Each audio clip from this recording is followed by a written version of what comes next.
Good morning to all. Today's topic is statistics from the business statistics from BCom. So now let us learn the meaning of statistics. Every day we are coming across a lot of information, fact, numerical, figures and tables.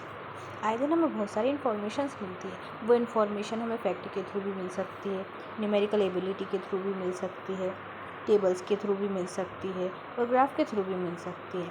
जैसे कि profit of a company, किसी company का हमने profit देख लिया, temperature of a city, expenditure देख लिया हमने 5 ईयर प्लान के, कूलिंग रिजल्ट देख लिया हमने। इसको हम एनालाइज करेंगे फिगर्स में, नंबर्स में, फोरकास्ट और ड्राइंग इंटरफेस में। ये जो वर्ड है स्टैटिक्स, वो ड्राइव कहाँ से हुआ है? ये स्टैटिक वर्ड ड्राइव हुआ है इटालियन वर्ड है ये स्टेटस, लैटिन वर्ड है स्टेटस, इटालियन वर्ड है स्टैटो और जर्मन वर्ड है स्टैटिक्स। ये वर्ड यहाँ से ड्राइव हुआ है। Is it clear? Statics is the collections of data different aspect. जैसे कि स्टैटिक्स को हम कलेक्ट करते हैं बहुत अलग अलग एस्पेक्ट में। जैसे कि हो गया लाइफ ऑफ अ पर्सन, एक पर्सन की लाइफ को कैलकुलेट किया हमने, मतलब उसकी एज वगैरह कैलकुलेट की, उसके बाद लैंड रिकॉर्ड कितना है वो कैलकुलेट किया।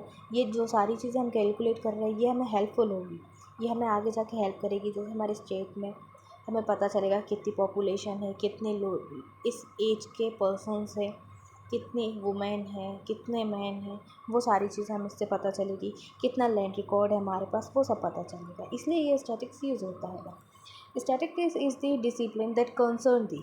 ये कैसे कंसर्न होता है? ये इसका हम प्रोसेस भी कह सकते हैं। ये इसको सबसे पहले हम कलेक्शन करेंगे उस चीज़ को, फिर हम ऑर्गेनाइज करेंगे, फिर उसको हम एनालाइज करेंगे, फिर इंटरप्रिटेशन करेंगे, उसके बाद प्रेजेंट ऑफ द डेटा।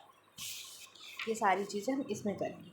तो कलेक्शन मतलब कलेक्ट किया हमने उस चीज़ को, फर्स्ट पॉइंट हमने उसको कलेक्ट किया सबसे हमने उसको, फिर हमने उसको ऑर्गेनाइज़ किया। ऑर्गेनाइज हम किस फॉर्म में कर सकते? टेबल के फॉर्म में कर सकते, चार्ट के फॉर्म में कर सकते, ग्राफ के फॉर्म में भी कर सकते। एनालाइज कर लिया हमने उसको। उसके बाद इंटरप्रिटेशन है। इंटरप्रिटेशन का मतलब क्या होता है? Showing your understanding. हम अपनी अंडरस्टैंडिंग शो करें कि हमारी अंडरस्टैंडिंग है कैसी, फिर इस डेटा को हमने प्रेजेंट कर दिया। अब ये जो स्टैटिस्टिक रहती है वो दो टाइप्स में डिवाइड होती है। इन पर दो चीज़ें रहती है, एक रहती है क्वांटिटेटिव, एक रहती है क्वालिटेटिव। अब जो क्वांटिटेटिव होती है उसको हम नंबर्स में मेशर कर सकते हैं, जैसे हाइट हो गई, एज हो गई, उसको नंबर्स में मेशर कर सकते हैं। जो क्वालिटेटिव होती है उसको हम नंबर्स में मेशर नहीं कर सकते, जैसे किसी पर्सन का इंटेलिजेंस हो गया, उसमें कितना इंटेलिजेंस है, मैच्योरिटी हो गई, ये सारी चीज़ें। अब according to the doctor A.L. बाउले, स्टैटिस्टिक्स में rightly called science of average. ये जो स्टैटिस्टिक्स होती है इसको हम साइंस ऑफ एवरेज भी कहते हैं कि अकॉर्डिंग टू किसके? A.L. बाउले के थ्रू ये कहा गया है। ये मेन डेफिनेशन है जो कि अगर आप एग्ज़ाम में लिखेंगे तो ये आपको अच्छे मार्क्स दिला सकती है। So thank you for watching. In next video we will see the natures, scope and primary and secondary data. Thank you.